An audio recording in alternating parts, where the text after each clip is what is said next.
guys, I'm your legal bestie, attorney Simone, and thank you so much for joining us here to discuss the Christian Gold saga as it continues. All right, we've got the sound now. I want to make sure you can hear me now. Great. All right, let me give you a little background on the saga. So what's going on today is he is now been charged with a multitude of different charges for his scamming, including RICO charges.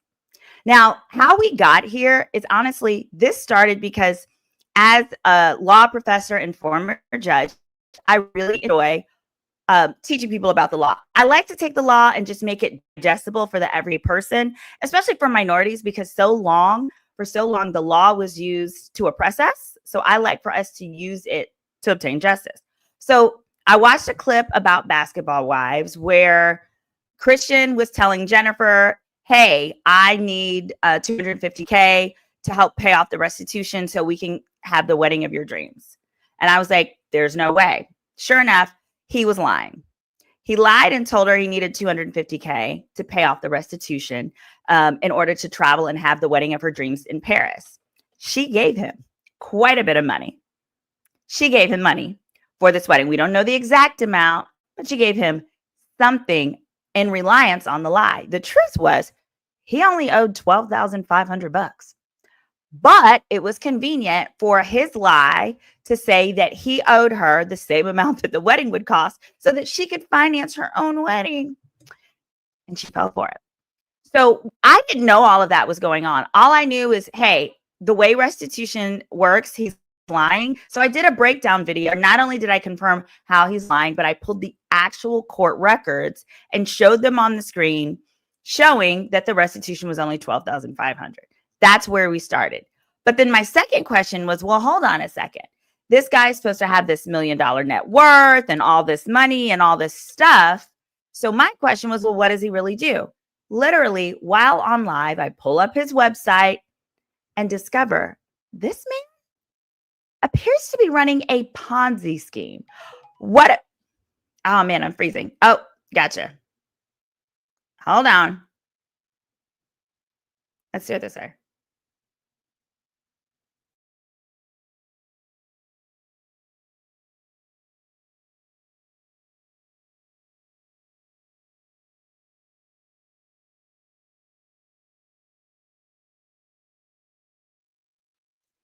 Okay, is this any better?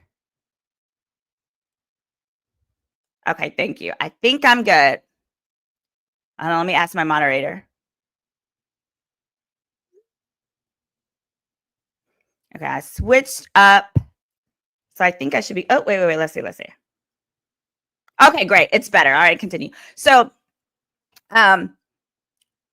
basically I was looking, I wanted to find out, okay, well, what does this guy do? When I pulled up I know, right? It's the devil. It's the devil. Keep going. It's the devil. Keep going. Thank you, Kiki. It's the devil. Keep going. So I was like, well, what does this man do? That's how I pulled up his website and discovered it certainly appeared he's running a Ponzi scheme. Now, here's what a Ponzi scheme is. A Ponzi scheme is where you collect money from people claiming that you're going to invest it on their behalf, but you really just use it to live your fabulous lifestyle. So you scam people out of their fortune, out of their savings, out of their last dime, so that you can go do whatever else you want to do with the money. You rob Peter to pay Paul. Here, what happened was Christian Gold took money from these investors, claimed that he was investing them into day trading, but really spent the money on he and Jennifer's lifestyle. That's it. That's all. And then once I began uncovering this, guess what? Victims began reaching out to me. First, it started with one, and I had a call-in show. Usually on Sundays, I was doing at the time, and I need to bring this back. It's called Sunday Service. This was before the wedding, mind you. This was like last June, July. And she married him knowing all of this. So Jennifer likes this lifestyle, and she's okay with having her fancy lifestyle on the backs of hardworking Americans. That's fine. That's between her and her Lord. Mine don't play that. So this was unveiled. Multiple victims came out. Multiple victims, I think it was approximately 30 at this time, have now filed complaints with the FBI. for financial crimes. The FBI is now assigned an investigator and is doing their own investigation. Now, we know it takes a minute for federal investigations. If you remember, it was November of 2023 that the Cassie video came out with Diddy. That was simply a civil case. And the next, it was September of the following year, so almost a full year before we saw criminal charges against Diddy. So it takes a while because once they file, they want it to stick. So what we're going to go over today are the current charges that are being filed. So again, there's still the federal investigation that's going on. But prior to this, Christian Gold has never been sued. What this is, he's being sued for a variety of charges, breach of contract, including RICO charges. And as I break this down, the RICO charges are the ones that don't currently bring in Jennifer, but any minute now can. Here's what I want you to understand about RICO.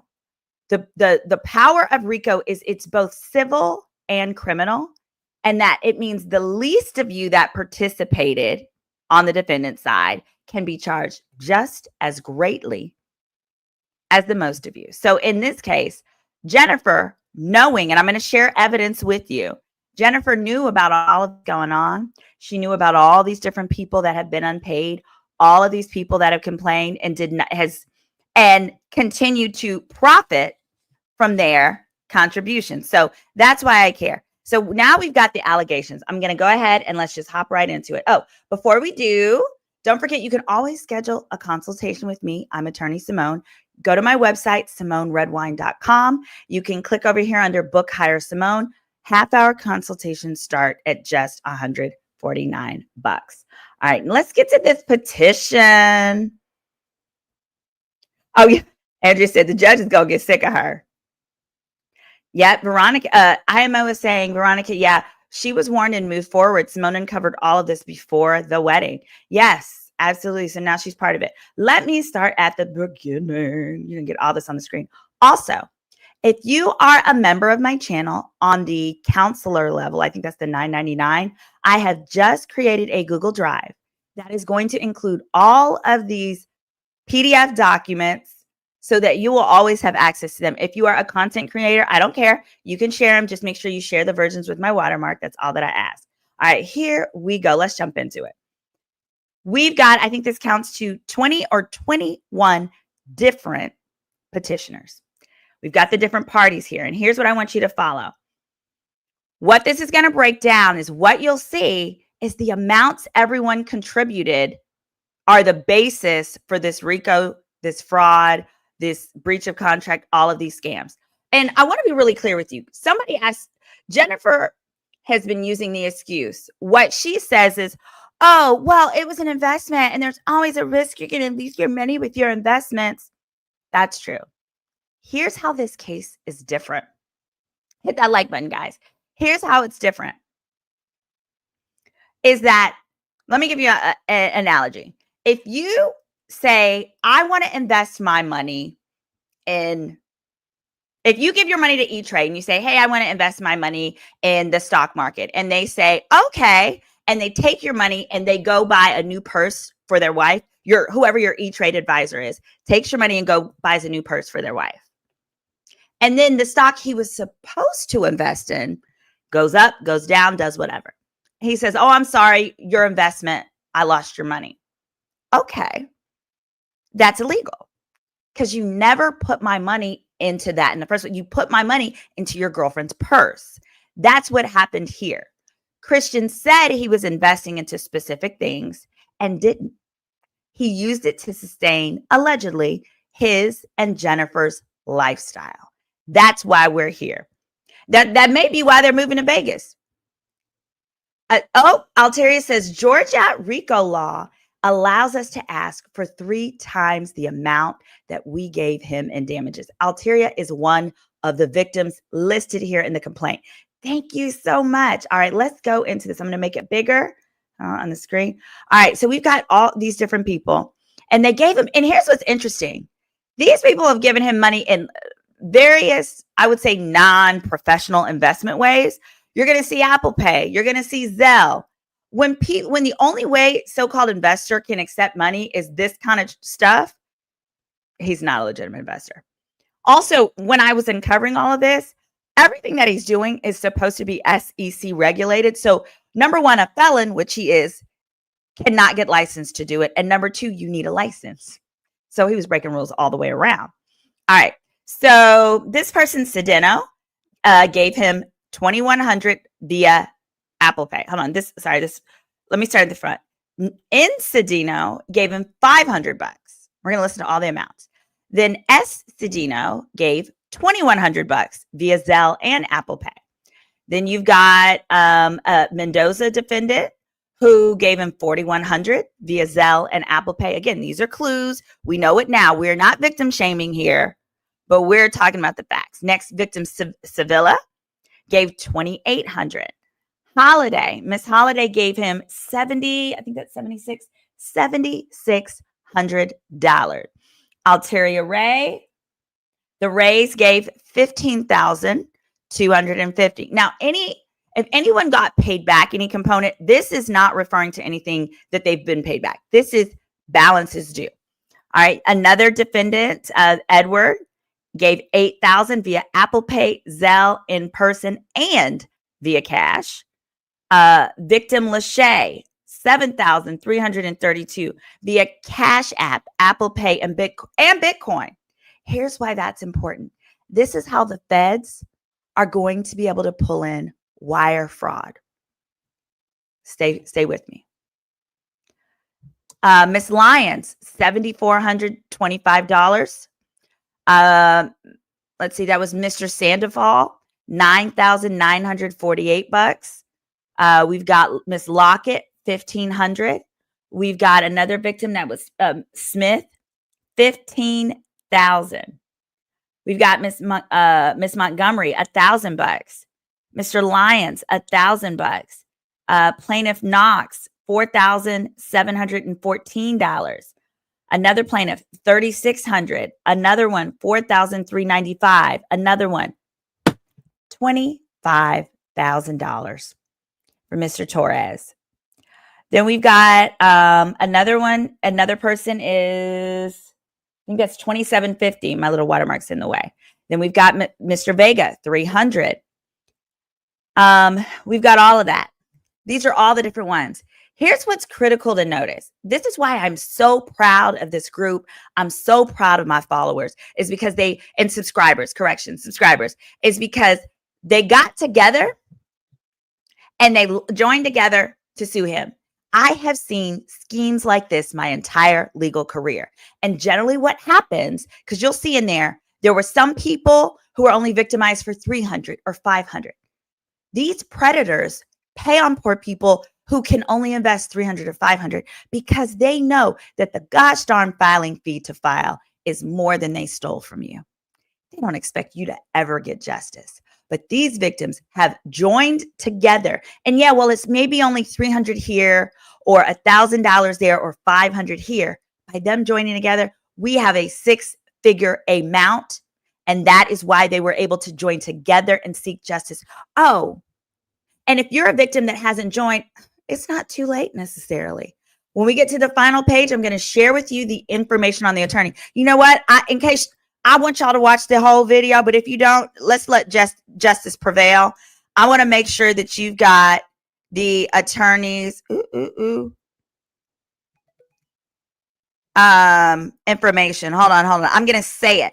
It's Mr. David N. Dreyer in Atlanta, Georgia, of Dreyer and Associates, spelled Dreyer. You can give them a call, 404-205-5668, 404-205-5668, Dreyer, Dreyer and Associates. If you've been a victim of Christian Gold, contact him. I don't care if it was $100, if it was $300. Contact him. You may be able to join in the action. All right, let's keep going. But what's important to not understand, that's right, Half Things never invest anything you can't afford to lose, even on legitimate bases. Yes. So good question. Cabria says his last name is not legally Gold, so it's a filing legal. that doesn't, those kind of practicalities, they won't dismiss a filing. So he is in the midst of filing to change his name to Christian Gold, and that's what he's going by publicly. So when you are suing someone, you can use the name that they solicited you under. He solicited these people under the name Christian Gold. Now, if his name change gets filed, then that's fine. If it gets approved, that's one thing. If it does not, all they need to do is just amend the named petitioner. In other words, it's like you can add an AKA. So it's like Christian Gold, AKA Christian Walden. You'd be just fine. Hey, just Andrea says, thanks for the content. I'd love to use your information on my platform. I don't mind. Yep, just give me a little, what do you call it? A little, mention. Yes, we're good to go. I appreciate you asking. All right. So those are all the different petitioners. This is just the first version. Also, if you're a victim, you have a right to oppose Christian Gold's pending name change. He has applied in Cobb County to change his name, but one of the grounds that a judge can use to deny a name change is if someone is going to use it to avoid justice, having committed a crime, or being allegations of a crime. Here, we've got allegations, and it appears that he's dodging service. All right, here are the facts. Defendant solicited funds from all the plaintiffs for what defendant called an investment. As shown in the foregoing paragraphs, plaintiffs sent defendant money, mostly via interstate wire, for what was supposedly an investment mechanism. However, defendant never had a legitimate investment opportunity. Defendant failed to take any actions required with accepting investments, including complying with any administrative and regulatory requirements. Defendant ultimately ceased contact with the plaintiffs and never repaid them for their initial investment, much less the amounts he promised to pay them. I can personally say I had been in contact with him regarding negotiations, and he knows he owes these people money. Oh, sign me up. I'll be a witness. Sign me up. Sign me up. I got the paperwork. He did everything, got settlement agreements executed, and didn't pay nobody their money. No one that I'm aware of. But what he did do is that money, he then put it towards Jennifer and his wedding, and that goddamn suit, that little glittery suit. He likes to wear glitter and stuff. Looking like what is that? Not Sigmund Freud, but his little Sigmund Freud and his little gay friend. What's that paparazzi? Y'all know the guy who does all the singing. Anyway, that guy. It says next, defendant ultimately ceased contact with the plaintiffs and never repaid them their initial investment, much less the amount he promised to pay them. Part of how I knew it was a Ponzi scheme, he was guaranteeing people returns of 5 to 8% per week. Guess what? You can't do that under the law because it's not something you can offer. But when you sue someone for breach of contract, you can get that. Because it's not my fault that you scammed me. You made me enter into a contract thinking you were going to give me 5 to 8% interest per week and did not. You don't get to then be like, oh, well, under the law, I'm not supposed to do that. No, you weren't supposed to do that. That's why this is a problem and you're getting sued. But these people are owed, to be clear, not just the money that they invested, but they're actually owed returns on their investment, the amount that was promised, even though he didn't get it, because what? He promised it. He didn't say they could be around here. He guaranteed returns, and you cannot legally do that. In total, defendant took and did not return $120,430.86 in funds from the plaintiff. At a minimum, defendant fraudulently misrepresented the investment to plaintiffs. More likely, he never invested plaintiff's money. Defendant is believed to operate a Ponzi scheme where he paid back early investors in part with funds that he later obtained. Defendant improperly took most of the money paid to him for himself. Defendant also failed to adequately account for the money that he received from plaintiffs and others. Over 150 individuals are believed to have been damaged by plaintiffs' fraudulent enterprise and fraudulent acts. 150. So that's why I say if there are more of you, hit up the lawyer. I referenced him earlier in the beginning. First count, and we're going to go through the counts. And it's not super long. It's a reasonable amount. First count, actual fraud. Plaintiff repeats and realleges each allegation in the proceeding. Plaintiff set up and operated a scheme to prey on plaintiffs and other individuals around the country. Defendant represented he was operating a legitimate investment opportunity. No, guys, please don't invest your money with felons anymore. Okay, guys, we're learning. We're learning from our mistakes. However, defendant was never operating a legitimate investment opportunity. Instead, he was operating a Ponzi scheme, taking money from new investors to pay older investors. Oh, and I won't be forgetting, we will be addressing Jennifer specifically later. And when I go through the explanation, defendant acted willfully with knowledge, that means knowledge, and making much false representations through words or actions for the plaintiff and third parties. And this is just the initial petition. They're going to amend it. They're going to add more people, blah, blah, blah. All right. Then it says defendant intended to induce plaintiffs to act, including by getting plaintiffs to pay defendant in amounts of $120K. He also intended to induce plaintiffs to refrain from acting, including by withholding materially important and accurate information. Y'all, he was not giving people individualized accounts. So anybody on here, if you have an E-Trade or a Robinhood account, any of that, you know that for each like class of trades, you get an itemized daily. I get a daily email from E-Trade that tells me how my account is doing in each and every investment. He didn't do that. He was giving people disappearing screenshots from an app that's called Telegram. Disappearing screenshots. Hold on. All right. Hold on. Let me get back to, I see my video's getting fuzzy. Let me see if I can strengthen my Wi-Fi. Give me a second. Oh, hold on.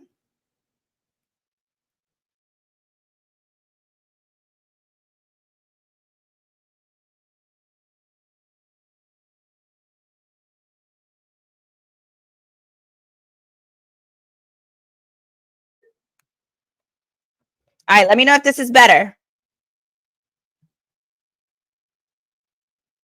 Okay. Let me know if this is better. All right. Gosh. Okay, guys, this should be better. All right, let's keep going. All right. Number 2, constructive fraud.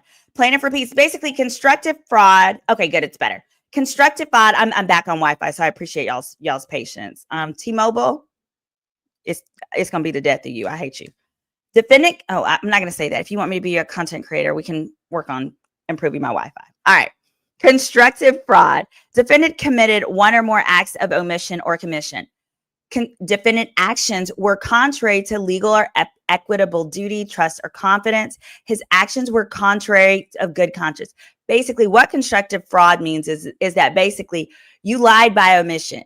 You did not tell me you weren't going to put this money into the stocks and the different things that you talked about. You didn't tell me you were going to use this to get your wife a Rolls Royce, a purse, a trip to Paris, any of that stuff. All right. The other counts are, money had and received. That's basically you illegally took money that was meant for some other purpose and used it for your doggone self. It says plaintiff had title to the right of possession to the total payments extracted, meaning people gave you this money. He had possession of the money. He refused to return the money to the plaintiffs, and they've been damaged in this amount. Don't worry. We are now here. The RICO charges. And let me be clear. These are civil RICO charges. But if you remember, if you look back at the Cassie Diddy case, multiple people who have sued Diddy filed RICO, civil charges. And what's he being charged with criminally now? RICO charges. The beauty of RICO is the statute of limitation is long. And most importantly, these RICO charges basically say, I'm charging you right now. It's just Christian. They have not included Jennifer yet. Because if Jennifer wants to help the victims, etc., then perhaps she doesn't need to be included. Just like with the feds, right? They'll take certain people and they'll say, hey, we can charge you with this, but if you're going to help us get to who we really want to get to, then you won't be criminally charged. So Jennifer is going to have to decide, does she want to go to jail like Karen Huger did today with that 613 wig, or do you want to be on the proper side of justice? Here, RICO. It says defendant, correction. Sorry. I'm worried about Jennifer, girl. Jennifer, I'm worried about you. I know you hate me, but I'm worried about you. You are so pretty, but orange isn't your color. Black is very pretty on you. Orange, not so much. All right. Defendant attempted to commit, aided and abetted, solicited, and engaged in at least 2 interrelated predicate incidents or acts of racketeering activity in furtherance of one or more incidents, schemes, or transactions that had the same or similar intent. In other words, you did this to multiple people. You did this to multiple people to get the results. You have with the same or similar results, accomplices, victims, or methods of commission, or otherwise interrelated by distinguishing characteristics, blah, blah, blah, and are not isolated incidents that proximately caused injury. In other words, you did multiple things that you used together against multiple victims to create your scheme. In other words, this is your business. And it literally is. If you go on his social media, he's still trying to get people to invest. This is his business. This is how he makes a living, by using his Ponzi scheme to scam people. And if you watch at the very beginning, what you'll see is the victim amount that they've invested ranges from about $300 or $500 all the way up to $25,000. And Christian, the criminal that he is, I can say that because he is a former felon.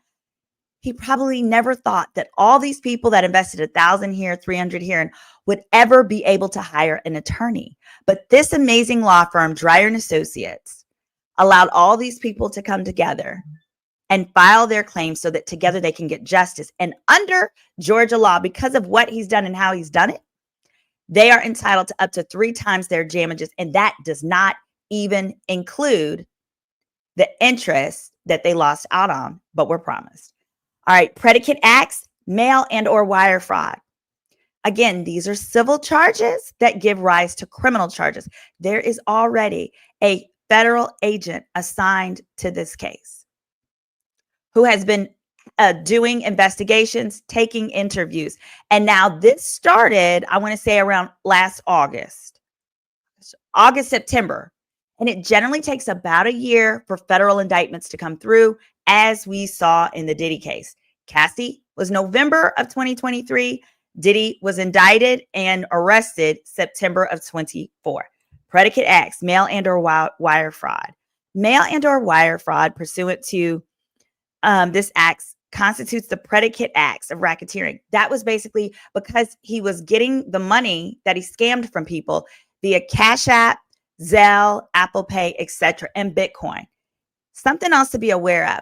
The reason that when you're dealing with someone and they're like, oh, send me Apple Pay, send me Zelle, send me Cash App, and they're always having to change it up, it's because Zelle, Cash App, Apple Pay, they have little indicators that let them know when it appears someone is making a bunch of fraudulent transactions.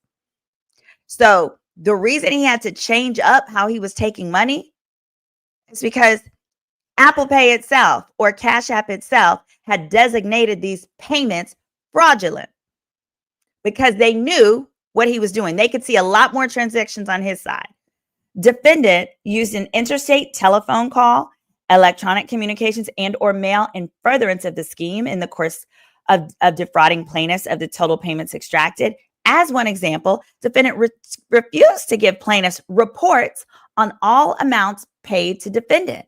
In other words, he would not even let them know all the amount that he obtained so that they could be clear on the total amount that was invested. Because what he was telling people is buy a spot, and then he's going to combine all the spots to make an investment in a particular thing.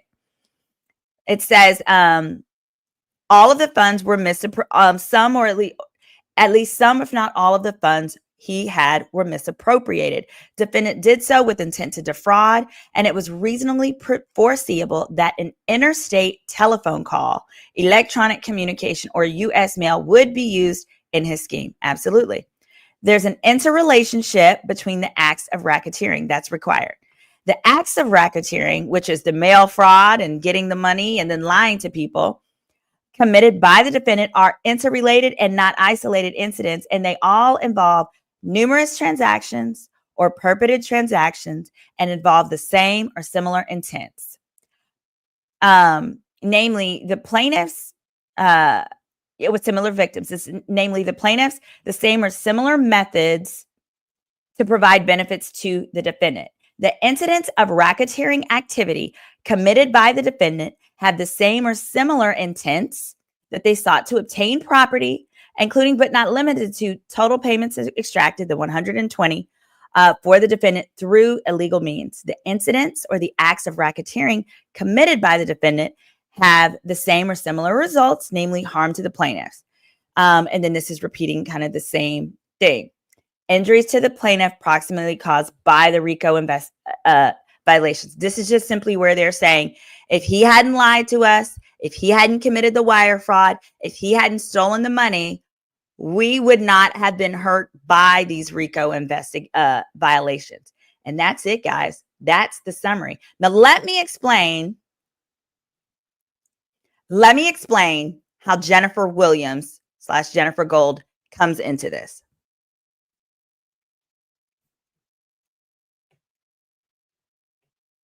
Jennifer was a part of this too.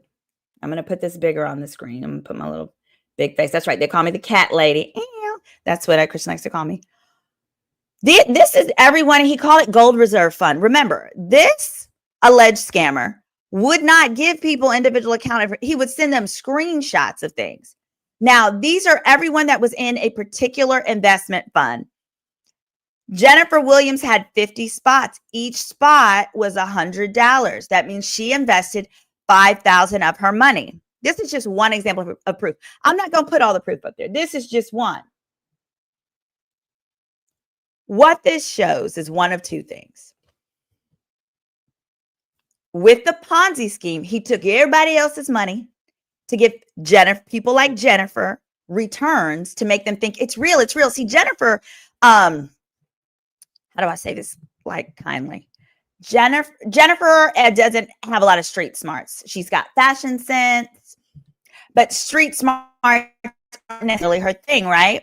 So therefore, I could see how an intelligent person could easily coerce her into believing that this is a legitimate investment scheme by giving Jennifer back her money. Here's the thing, though.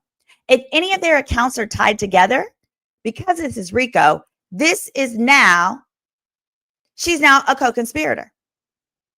In the same way that with Diddy's indictment, under the RICO charge, they literally said that other people that will be looped into it criminally are people who booked the girls' flights that were trafficked, people who, paid the girls, even the person who wiped up the cum stains off the bed in the hotel. That's Jennifer. Jennifer is the cum stain wiper upper. She may not even know she's a cum stain wiper upper because she is over here assisting with the scheme to enable it. By her going out and telling people, oh, it's working fine, knowing good and well, you've got all of these people. Jennifer has seen copies of the federal complaints. You've seen copies of these federal complaints that are filed under penalty of perjury. And you're still allowing the Ponzi scheme creator, you've now married the leader of the Ponzi scheme and allowed him to give you other people's money. I want you to say it with me. She is the cum collector. Okay, she's the cum cleaner upper in this analogy. I want you to stay with me. Class is in session. Professor Redwine is teaching over here. She is the cum wiper upper. Yeah, the cum wiper upper. She, in this context, she's no different than those people that Diddy paid to wipe up that baby oil, get them cum stains out of there, run that thing through the washer and dryer real quick, put some of them little downy sheets in there, put those little beads in there. That's Jennifer. That's what we had going on here. But yes, no, I want to say this is just one evidence. Jennifer was a part of this. Now, whether she was simply the beneficiary of the Ponzi scheme. Now, we know she's a beneficiary because this money is allegedly what helped fuel their lifestyle. No one knows what else this man does for a living. But also, in the event that any of the accounts are shared, now they're married. And what do people usually do when one Cash App gets started? Oh, babe, let me send you this some Cash App.